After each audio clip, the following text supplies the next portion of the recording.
সমগ্ৰ দেশ কঁপাই যোৱা এক ভয়ংকৰ ঘটনা। বৈষ্ণৱদেৱী মন্দিৰ দৰ্শন কৰি উভতাৰ পথত এক শোকাবহ ঘটনা সংঘটিত হয়।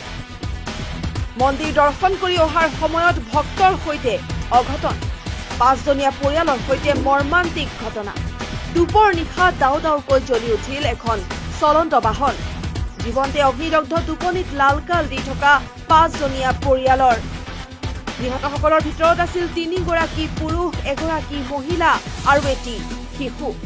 চলন্ত বাহনৰ পৰা জাপ দি কথম্পি নিজৰ প্ৰাণ ৰক্ষা কৰে বাহনখনৰ চালকজনে। দিল্লী মুম্বাই এক্সপ্ৰেছৱেত সংঘটিত হৈছে এই ভয়ংকৰ দুৰ্ঘটনাটি। বৈষ্ণৱদেৱী মন্দিৰ দৰ্শন কৰি উভতি আহিছিল পৰিয়ালটো আৰু মাজনিশা দাও দাওকৈ জ্বলি উঠিল বাহনখন। ফলত থিতাতে নিহত হ'ল 5জনীয়া এটি পৰিয়াল। নিহতসকলৰ ভিতৰত আছিল 3জন পুৰুষ, 1গৰাকী মহিলা আৰু এটি কণমানি শিশু। প্ৰাথমিক তদন্তত পোহৰলৈ আহিছে ভয়ংকৰ ঘটনাৰ আঁৰৰ তথ্য।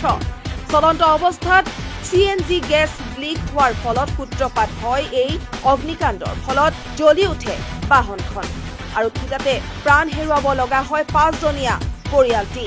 কেইটামান ছেকেণ্ডৰ ভিতৰতে জ্বলি ভস্মীভূত হয় যাত্ৰীসহ বাহনখন। আনহাতে চলন্ত বাহনখনৰ পৰা জাপ দি কথম্পি নিজৰ প্ৰাণ ৰক্ষা কৰে বাহনখনৰ চালকজনে।